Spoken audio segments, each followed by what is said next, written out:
Hit 'em up, move 'em out. Hit 'em up, move 'em out. Rawhide. Can the Bulldogs be herd dogs on a field of beef or be rawhide? Texas Longhorns to wrangle, that herd is on a roll, they're seeing red.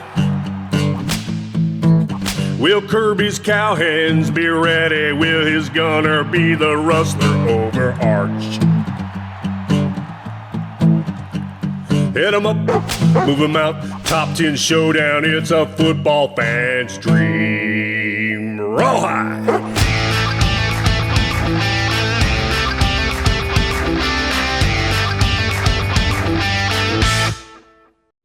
Hey guys, welcome to Offsides. We are so excited to be here to talk about those Georgia Bulldogs. As we see, I wrote an incredible piece that we're going to take into this weekend. We're facing off Texas. Tell me, Joe, how excited were you not to have to sweat through that entire Bulldogs game this past weekend?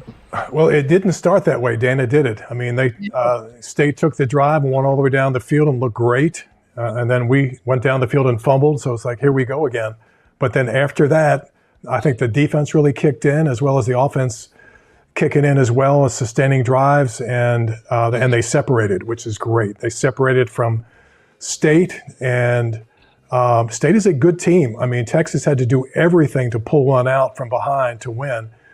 So clearly the Dogs are improving. They're getting better. They're developing a real personality. And it's a real likable personality. So it's very, very exciting. I feel really good about going into this game. Now, Texas is a great team. Anything could happen, but I really feel good about how we've progressed. And, if we don't turn the ball over, we should be in good shape. It's going to be a tough game, but I really feel good about it. Yeah. I think Mississippi State gives Missouri everything they can handle this week. Yeah, absolutely. I mean, again, they're great athletes. Great athletes. Yes, State has been in every game this year except for ours. Now, Texas A&M pulled away from them late, but that was a tough game for a long period of time. So, yes, State could beat Missouri this week. Absolutely. Let's hear what Kirby had to say. Yeah, I mean, I thought it was awesome. I mean, I've gotten to the point I'm conceding the first one, and then we just adjust from there because they had tempo, they were at their best, and look, I always tell people it's not who runs the fastest 40, who runs the 40th 40, right? Who runs play 67 the same way they did the first play, and their tempo and their rhythm and their script is a tough thing to simulate. And then as the game goes, they slow down. And can you take blow by blow? And our defense tends to play better as the game goes on. That's awesome. That is just awesome.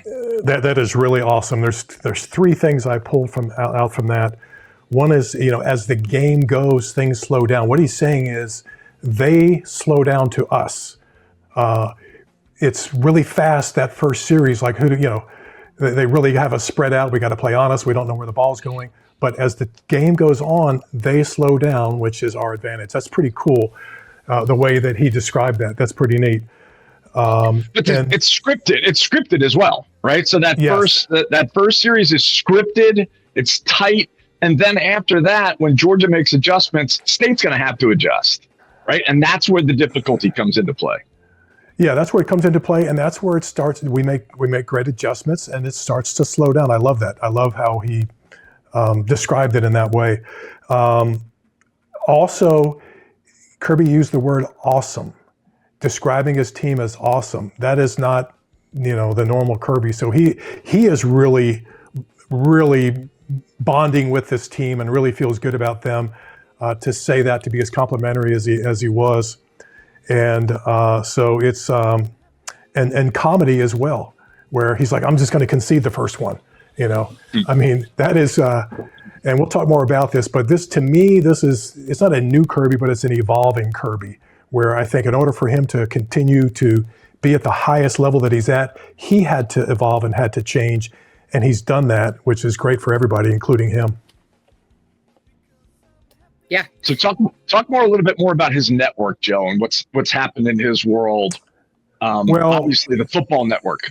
Yeah, I think what we'll see and what he's starting to share more and more through his press conferences and interviews is relationships that he has with certain people. Obviously, he has a special relationship with the GOAT, Nick Saban, but also because all those guys coach together. What I mean by that is all those guys.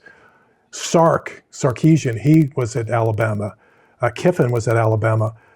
So they sat in these meeting rooms together for years as assistant coaches, and then they've gone on to be extremely successful, but they've maintained this relationship. So I think that, Lane Kiffin is completely different from Kirby, but I think that some of Lane has rubbed off on Kirby, right? Which is really, really good and healthy for Kirby. Now, I think that obviously it goes both ways, right? And the same with Sark. I mean, Sarkisian is a guy who has been through a lot.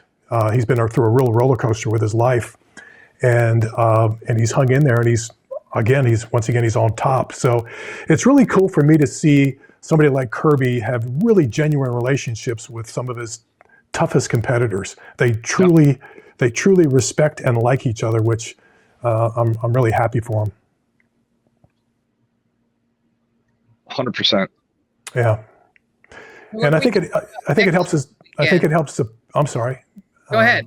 I was just going to say, I think it really helps the players too. I think it moves not just from him to his assistants, but also the players as well. Just the mood, the attitude, the atmosphere.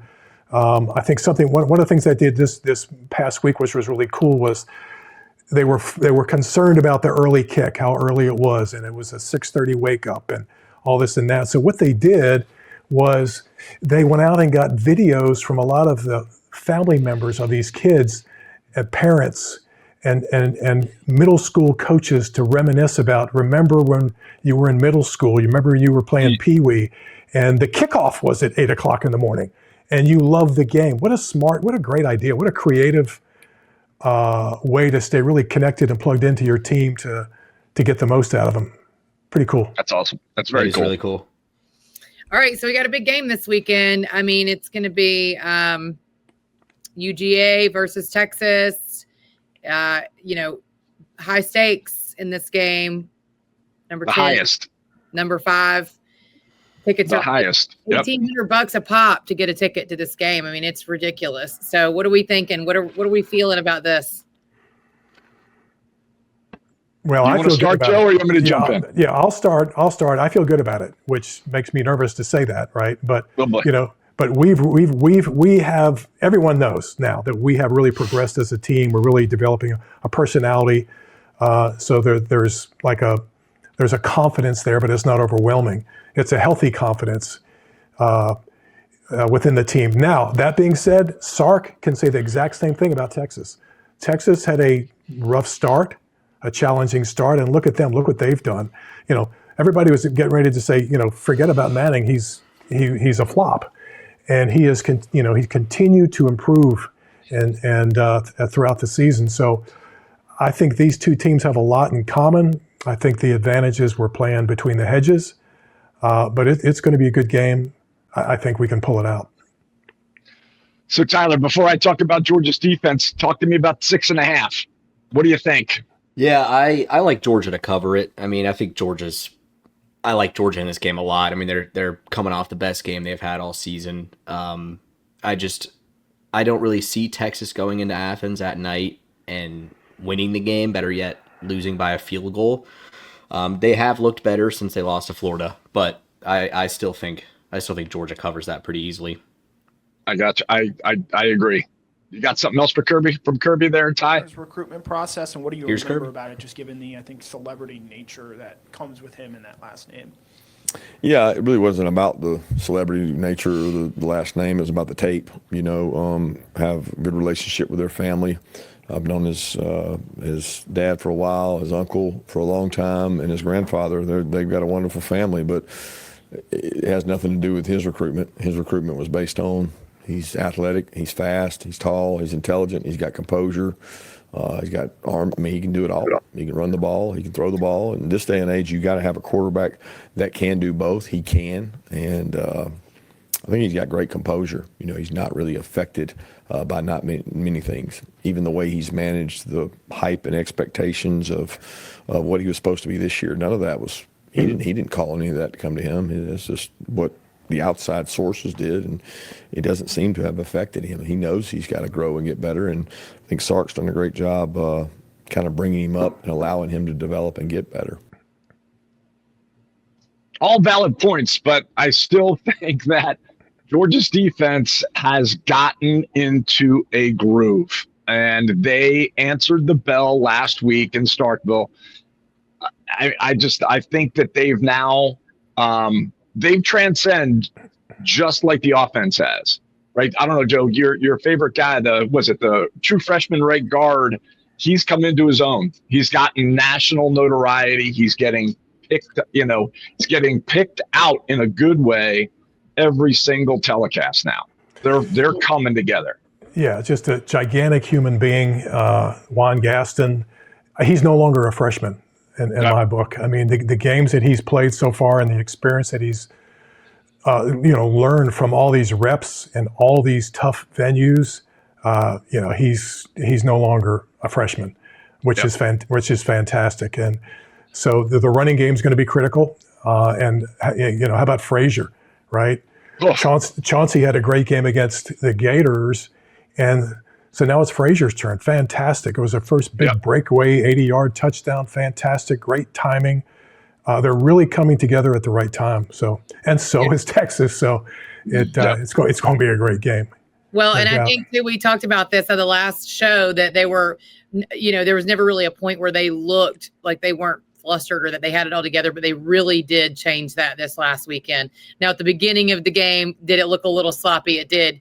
And we also talked about how loud that stadium is, how it can be a little jarring whenever you're going in there, maybe a different time affected that opening, preview for a minute, but then they really got in that rhythm and they didn't stop the rest of the game. It was awesome to watch. It was awesome. It was. How much do the wins last year over Texas impact this game at all? You look for tendencies. Does it maybe give this team some confidence knowing that they've beaten Texas before in big time situations? Yeah, this team didn't beat Texas. that team, and this Texas hasn't played this team of ours. So two completely different teams, in my opinion. So I think it has zero effect on it. Yeah, that is Kirby 25, man. He is on his way. That is unbelievable. Yeah, that is a drop the mic response, and it's just so true. I really enjoy listening to Kirby's press conferences now. He's more relaxed, and he, head coaches have to tolerate a lot of these reporters. They ask stupid questions sometimes, and you got to deal with it. And Saban was notorious for, having no patience whatsoever. And Kirby, I think, went through a stage with that, but now I think he's found a real sweet spot where it's like, you know what, that's a dumb question, but I'm going to reword it and give you a decent answer. He's done a really good job of that, and it just makes life easier for everybody. On the other hand, he made it very clear. He had a very clear response. There's no question in anybody's mind, what his response was. It's irrelevant. What happened last year means nothing as far as these two teams. These rosters are, as we've been talking about for the last few weeks, these rosters are turning over year after year, week after month. It's just a constant turnover. All right, Tyler, get ready for your picks here in a minute. Let's wrap up a little bit of the SEC. What else transpired this past weekend of relevance and what's going to happen moving forward, right? From my perspective, I look at the chops that Vandy still has. They're grinding it out. And their defense stepped up, man. Their defense looked stout, a heck of a lot more difficult to run and play against. Now, the coach, I think, almost blew the game trying to go for it on fourth down instead of kicking a field goal to seal a win. But, man, Vandy's tough, and it's not just an offensive team anymore. I don't know if you can call that defense stout. Auburn scored 38 points. We scored 3 against Kentucky.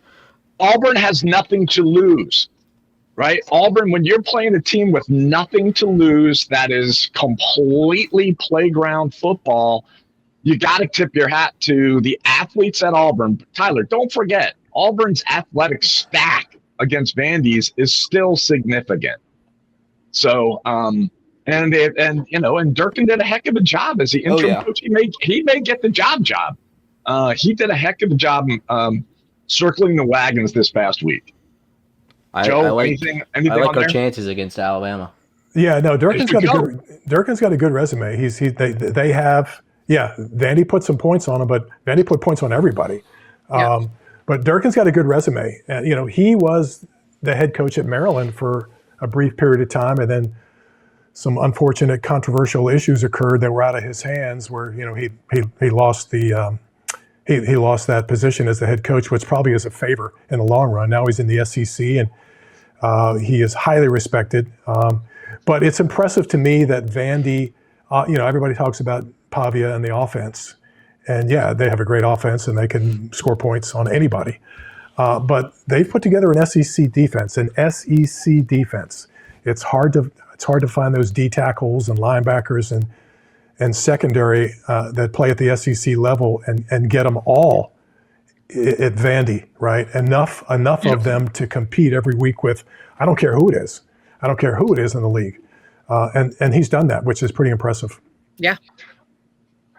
All right, so before we leave the SEC, two things, in my opinion. I'm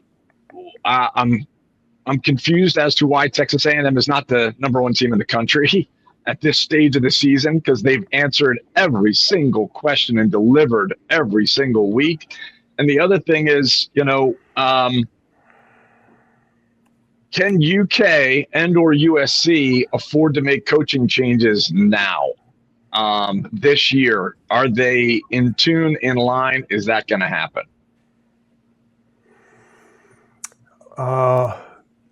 I think it has to happen.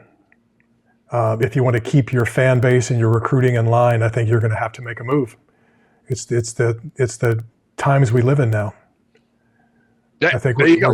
Let's hear what Lane had to say about A&M. Asked you last week, so I'm just a little curious now that the first CFP rankings are out, where you guys were, where the league was. Were you encouraged by that? I think in some ways a little bit, but I think that some other people have pointed out in other ways, no, like Texas A&M being 3. What more do you want them to do to be 1? Like I said, when people want to schedule and they say, okay, man, we need you to schedule hard teams. You're going to have now 9 SEC and then play another hard one. Well, they went up to Notre Dame and won.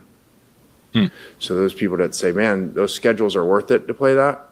What if they didn't play Notre Dame? If they just played whoever and just had an easy win, they'd be ranked in the same spot. So what good did that do if that's not rewarded? So they got the highest metrics of everybody and they're not number 1. So I don't know. Again, you talk about those 2 teams right there, put them on a neutral site, ask Vegas who would win, what's the spread. And that to me shows more than people sitting around a room just guessing. He's the best. He's the best. He's so right. You look at put Vegas in charge of making these playoff rankings. I guarantee you it's far better than anything a bunch of old dudes sitting around a table that watch one game every time slot are going to make.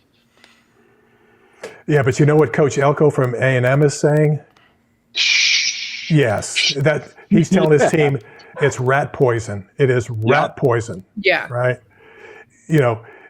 Don't be fooled, guys. Kiffin from Ole Miss is trying to poison us by saying we should be number 1.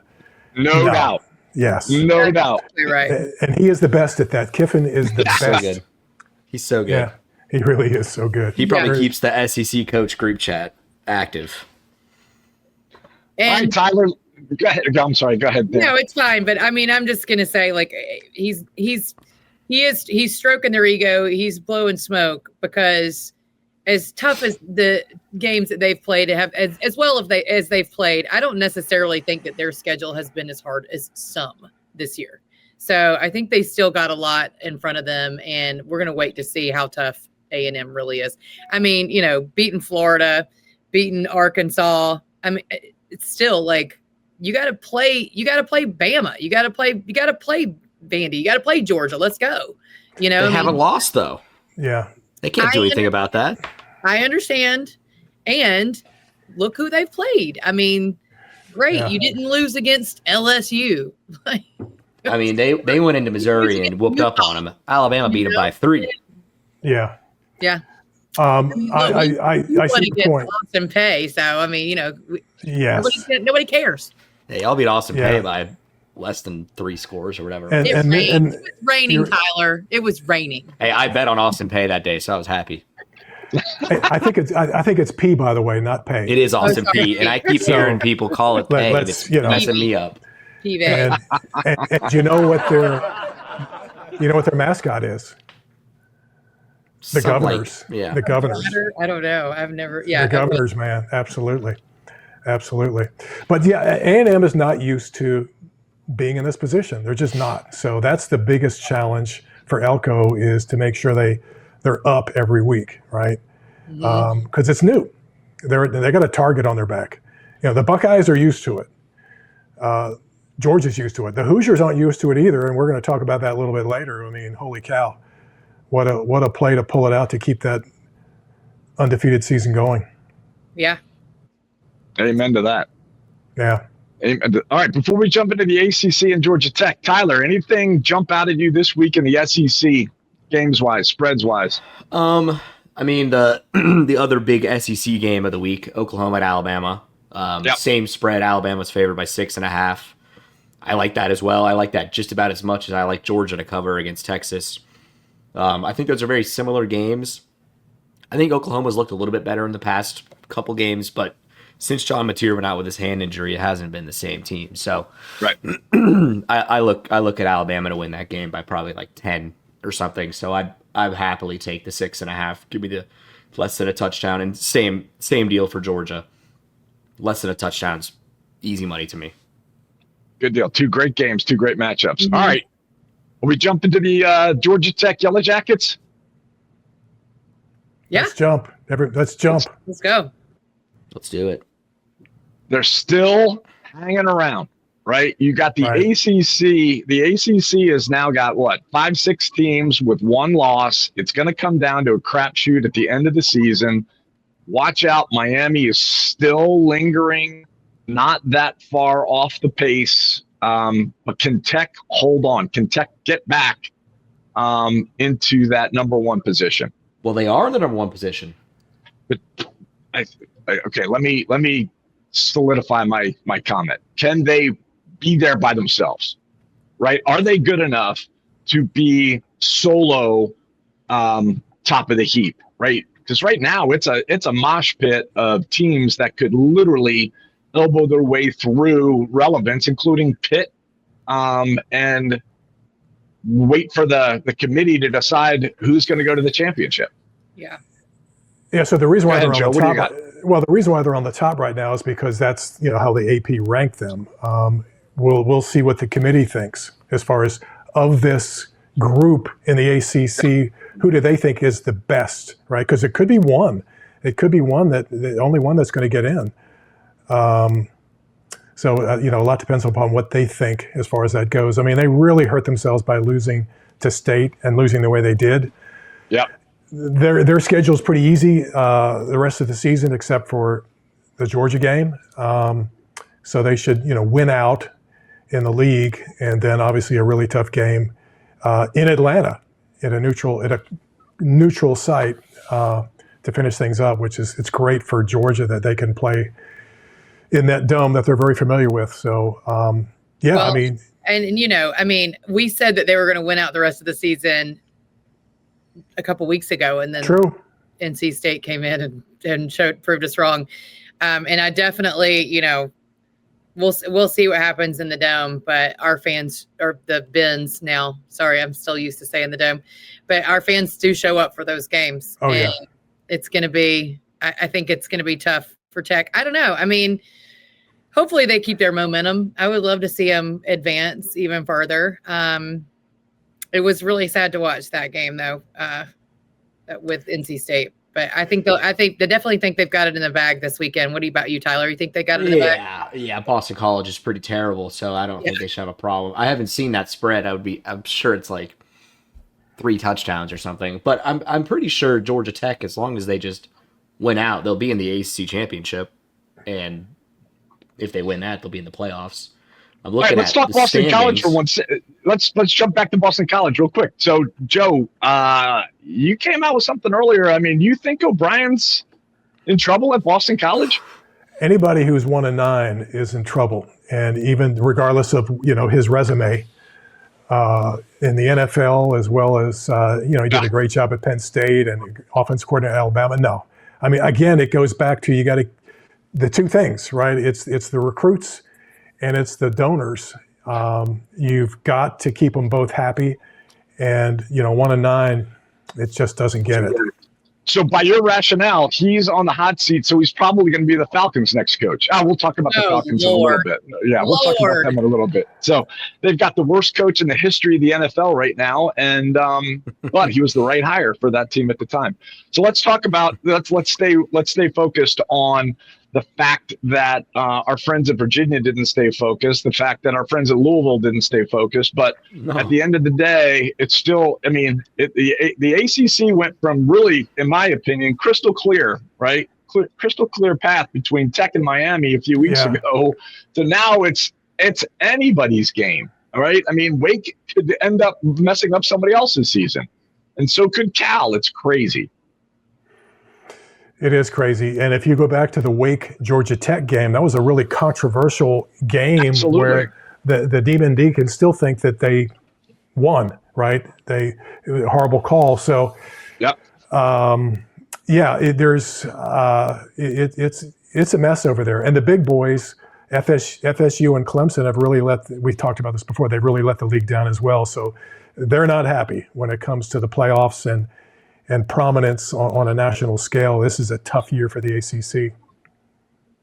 All right, Tyler. So that said, who do you like? Well, I think the biggest ACC game of the week is probably that Virginia Duke game, because both those teams have one loss in the conference. So that'll eliminate one of the two teams. To be honest, I don't know who I like. It's at Duke. I wouldn't touch that game probably with a 10-foot pole. The one game I would touch is this Notre Dame at Pitt. Narduzzi came out and said, hey, this game doesn't matter, which was a bit concerning to me, concerning the side I want to take. But I like Pitt 11.5, plus 11.5. I think that's too many points. Notre Dame looked really good against Navy last week. They covered that big spread. It was a big number. The week before, they went and played at Boston College. They were favored by, 32 or something, and they won by 15, I want to say. So I think that game will be a little bit closer. I think Notre Dame can probably win that game by 10, but they're giving us 11.5, so I'm taking Pitt. But I didn't like the comments from the coach. That's a little bit scary. Interesting. Yeah. Oh, I think he's got a different message in the locker room. I'm sure. I'm sure. It's beating Notre Dame, regardless of where Notre Dame is that year, is like it's a lifelong memory. To beat the Irish. So, they'll be motivated. Yeah. Okay, so we are doing, are we going to take a quick break and then come back with the top 25 assessments? Hey, this is the producer who's been. Can you hear me at all? Can you guys hear me? I got kicked out of the room. For a while. You guys were doing the show, and I wasn't even in the studio. Well, hi, producer. That's why I was going so well. Yeah, I guess so. So you haven't been able to hear me the whole time, and I finally figured out what got disconnected. So, so I think it's a good time to go to break. So let's roll the happy music here and bring it up and. We'll kick it to break. Go ahead and take us to break, Dana. All right, here's a word from our sponsors. Be right back. At Homegrown Realty Group, we believe buying or selling a home should feel personal, because it is. We're more than agents. We're your neighbors. From the first showing to the final signature, our team is rooted right here in the community, guiding you every step of the way. Whether you're planning new routes, upsizing, or downsizing, trust the local experts who know this market best. Homegrown Realty Group, where real estate feels like home.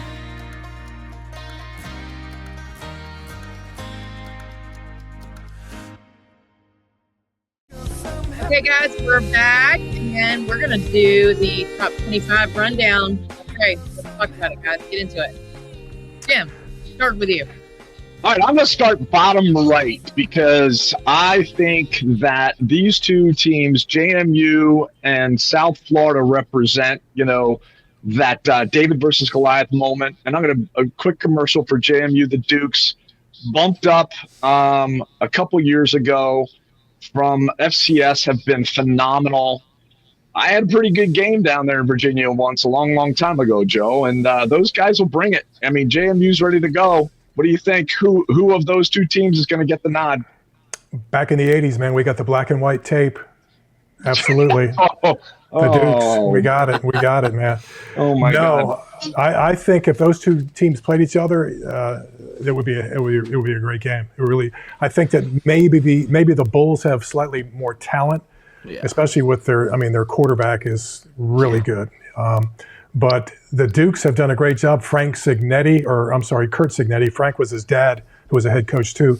He was there before he went to Indiana, and we all know what he's done at Indiana. He did a phenomenal job at JMU. Then he leaves. He takes 14 players with him to Indiana. And the new guy, Chesney, comes in from Holy Cross, and he rebuilds quickly, and they haven't missed a beat. So really impressive program, great tradition, great following. It would be great for football to see them get in, no question about it, and they would do well. They would not.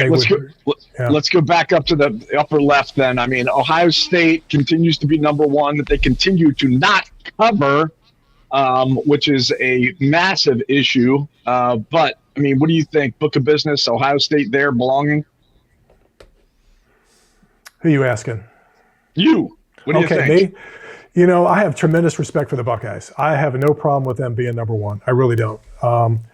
They really concern me. I mean, and that quarterback, he's no longer a freshman. He keeps getting better every week. I mean, he's short list for the Heisman. It's crazy how well this kid has done. Obviously he's got weapons all around him, but I have tremendous respect for the Buckeyes. And the Hoosiers, number two. I mean, we all saw that epic comeback. I was just going to ask Dana. Did you see that? Do you see that catch, Dana? The Indiana catch. That guy had like those toe tapping like you do, right? You're dancing. I can see you dancing, later on at your concert tonight, But you're talking about skills beyond skills, right there. That was an incredible catch. It was beautiful, and we talk about. There's a couple every week where we get to just be in awe of the athleticism that is college football. And that was one of those moments where it was just like, wow. Outstanding. Do not have respect for Ohio State, not even like an ounce of respect. Wow. Shot heard around the world right there. Again, back to the schedule. I'm just going to go ahead and say it. Whatever. We'll see. We'll see what happens. I think, their hardest game is going to be Michigan. I don't know. I will say, Jim, Ohio State's 7-1-1 against the spread. So they've been doing their part till last week. They didn't do it last week. For me. Yeah, no doubt. I think that top row, the top five are phenomenal. I mean, even the second row, Oregon has shown some tremendous moxie, stepping up, battling in the elements in Iowa, became a Big Ten team. Absolutely, sure. I think on Saturday. I agree. That was the most Big Ten I've seen Oregon look. That was a really good game. There were 4 of their top receivers out. So what do? Run between the tackles. Yeah. Why? Because they can. And that was unbelievable. Unbelievably impressive. And they look cool while they do it. So what happens? Saturday night, right? Because the Longhorns are playing Georgia, the Sooners are playing Bama. So what happens? I mean, if both of those two teams lose, they're out. They're out of the 12. Yeah, they're done. You shift Vanderbilt, I guess. Yeah. So who shifts in? So again, it's going to change. It's going to change a bunch. Yep. This Saturday. Always does, man. Always does. All right. So for me, when you look at the top 25, you look at the have and have-nots, and you got the steady eddies. For me, there's 2 teams that are trending incredibly well right now: Texas Tech and Notre Dame. I mean, both of these are dangerous teams. I don't think anybody in the country wants to play them. I mean, you heard Kiffin saying it earlier. I mean, my God, Texas A&M went to Notre Dame and beat them. But Notre Dame is a very different team. Notre Dame looks solid. They look together, incredibly well coached. It's going to be an interesting run. And Texas Tech, more power to them, man. Good stuff. Deep pockets. Talk to me about deep pockets, Joe. That's right. Oil money. The highest payroll in college football, above Ohio State and Georgia and A&M. Texas Tech, the highest. And that's not Mahomes money. That's other money. Yeah, that's two former players. One of them just struck it rich with oil, the other one with real estate. And they are giving back along with Mahomes. They have tremendous momentum. Texas Tech is here to stay. They got a fantastic coach. Joey McGuire, he's a legendary high school coach that made the transition and has done extremely well. They are on fire. It's one of the best teams in the country that most people in the country have not seen. I think a lot of people saw them against BYU, a very good BYU team. Where they just dominated. BYU was exposed, I believe. Bear's a great story. He's had a great year, but he was exposed. And I think, unfortunately for BYU, because I like them, I like the organization, I like what they stand for. But I think they're going to have a tough road ahead. I don't think they've got the chops, frankly. Again, Texas Tech is loaded, but I don't think BYU's got the chops on either side of the ball right now. They've got a quarterback that wears number 47. What are we doing? Yeah. What are we doing? What are we doing? Bear was shotgunning those passes at one point. But here's the thing: we're going to have to get used to Texas Tech. They're going to be around for a while. Yeah, they're not going. They're not going anywhere. I think they're going to dominate. They're going to take advantage of the Big 12 and dominate it, and they're going to be around. So three teams on that list that are unfortunately for me trending in a very, very negative way, just because they just got caught and got exposed. Louisville, Tennessee, and Virginia, right? They had an opportunity and they missed it. They didn't take it. They didn't take advantage of the opportunity, these teams, and are now in deep trouble here to become relevant towards the end of the season. Well, Virginia lost their quarterback, so that hurts. That hurts a lot. They lost their starter, and I think he's still out. So that's a tough blow for them. But Louisville, you just can't lose to Cal. You just at home. Can't. So. Yeah. All right, Tyler. What are the numbers looking like out there? What do you got for us, buddy? Yeah, let's hear those picks. Let's look at a couple games here. So the first game I want to look at, Wisconsin, Indiana. This one's a bit of an interesting one for me. Sometimes I like to take these really big spreads, and this time I'm going to do it. I'm going to take Indiana 29.5. They burned me this week against Penn State, and Wisconsin burned me against Washington. So I'm going to just double down. Give me Indiana minus 29.5. Only caveat there, though, man. Time out. Wisconsin just announced they've got Fickles back. Right. So and it worked. Look at him this past week. It worked. Yeah. So, but Indiana had a little bit of a wake up call at Penn State. I think they're going to come out and beat the brakes off of Wisconsin. Well, and Cignetti's like Kiffin. He'll put as many points on as he can. Oh, I don't know if anyone here or watched the Citadel play Ole Miss this week, but the spread was 51.5, and I was like, Lane Kiffin I trust him. I took it. I would have taken it if we were in a legal state. Sorry. And they were up 49-0. They were driving down the field. They're passing the ball. I'm like, Kiffin's got my back. And then they went forward on 4th down at the 10-yard line. Didn't get it. Won by 49. All you have to do is kick that field goal. All you got to do is kick the field goal. And Kiffin looked so upset that they didn't convert that 4th down. I knew he had my back. Yep. What else? Next game I'm looking at here, USF at Navy. Navy kind of got exposed the past 2 games. I hate betting against our troops, but yep. Let me jump in. Click on your brow. There you go. You go. Yeah, didn't switch. Ready to restart that shindig? Oh, go ahead. Yeah. Go ahead. I hate betting against our troops, but South Florida, they're a Power 4 type of team, right? You know, they're just big, they're talented. The quarterback's a stud. I think they're the Group of 5 team that's going to make the playoffs. I think they go into Navy. You're betting against our troops on Veterans. I know, that's terrible. It is Veterans Day. That's terrible. I'm going. Pretty sure you just lost whatever bet you were. Yeah, you're right. You know what? Give me Navy plus. I'm just kidding. I'll bet on the Army or something to balance it out.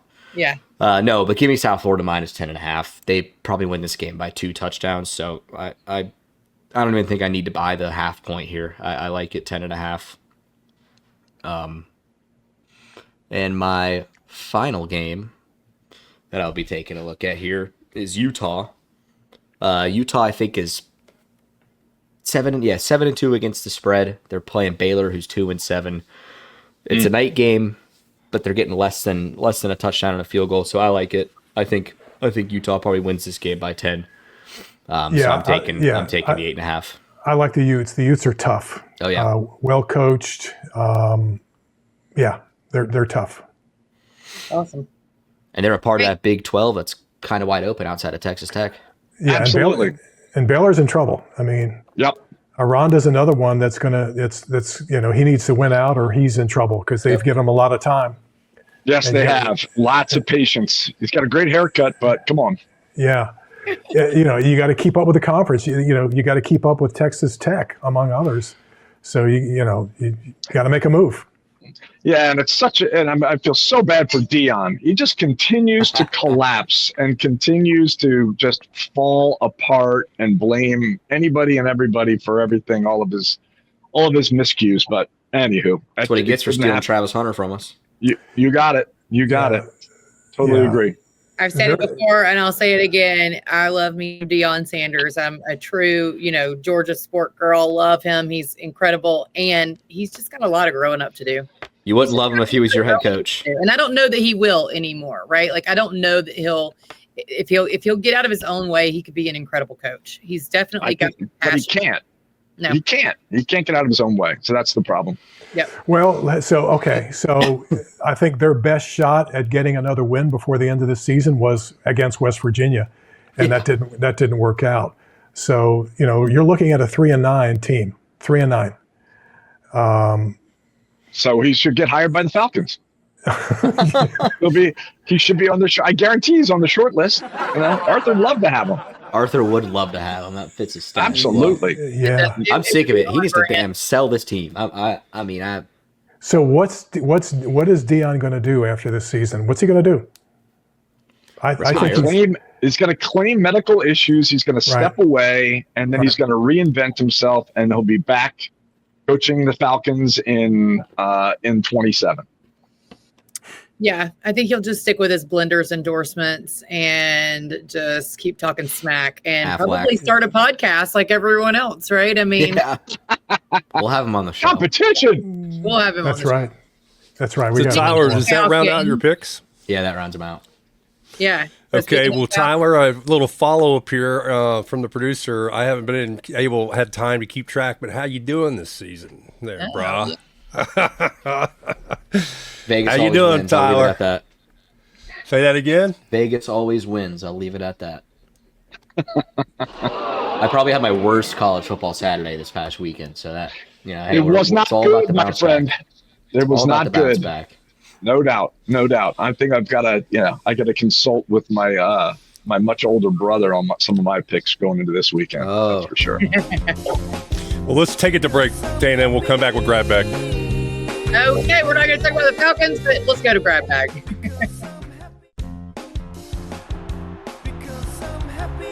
Hey, all you Southern sports freaks. Offsides is a new podcast that's jumping to go offsides with you.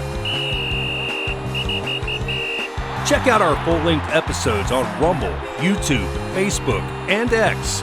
And keep watch for our punchy shorts and reels on those platforms as well as Instagram and TikTok. Throw us a like, share, and a follow. Help us grow, and we'll be forever grateful.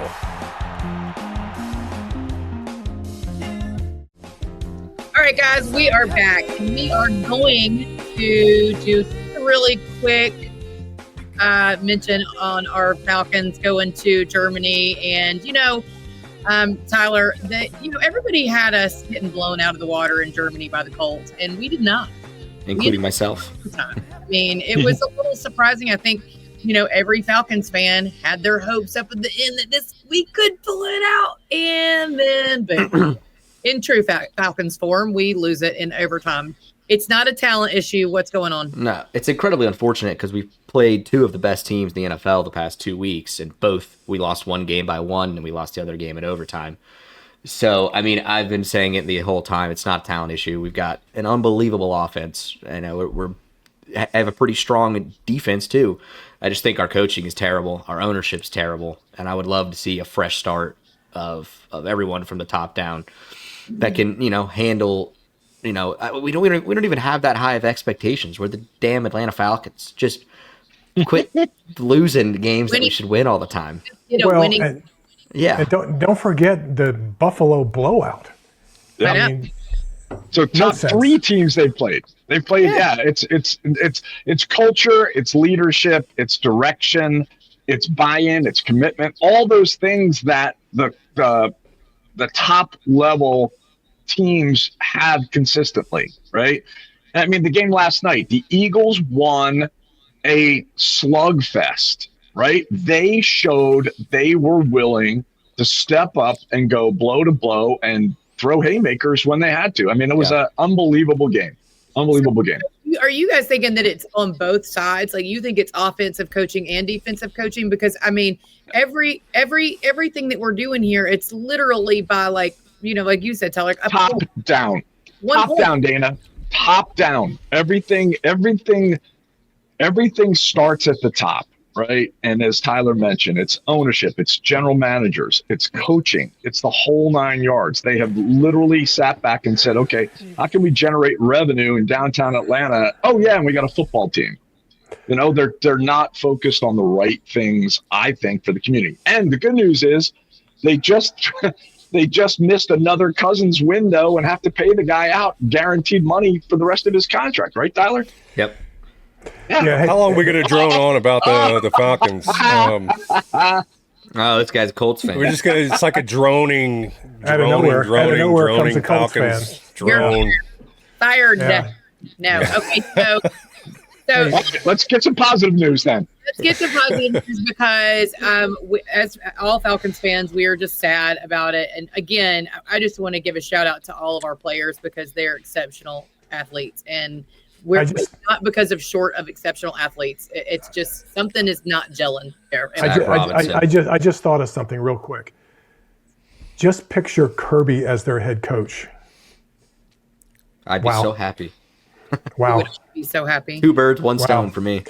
All those things that Jimmy touched on as far as what you have to have on a team, the culture, the expectation, all these things. He still has a blank check sitting in Atlanta, supposedly. I mean, he just needs to fill in the number. I mean, I think at some point he'll probably do that, but I don't think that's coming anytime soon. No way. No. I don't think it will ever come. Dana, there you go, Tyler. Talk to us about the Rookie of the Year. Let's go from our disappointing Falcons to our disappointing Braves. But at least we had a little bit of a bright spot in the team. Yeah, Drake Baldwin was a stud all year. I think it makes our lineup situation a little bit easier for next year, losing Ozuna, right? We're gonna have DH our catchers. But this kid was unreal. Did he even play in AAA or did he come straight from AA? I don't remember, but super happy for him. Beat out the Cubs pitcher for NL Rookie of the Year, and the one good thing that happened to the Braves this season. Yeah. Here's to Drake. Now he's got Walt Weiss to lead him to the promised land. Now he's got Walt Weiss to the promised land. He can go to arbitration next year and take more money from us. There you go. Hey, but we got those 2 Mets coaches. Apparently good pickups. Yeah. We're excited for you, buddy. We are so excited for you. You're the only Mets fan that is excited about it. Yeah, there's a few more in my house that are pretty excited about it as well. All right, and then we're going to wrap up real quick, guys, with the Hawks. Super proud of the way their season's starting out. We Lakers, beat the Clippers.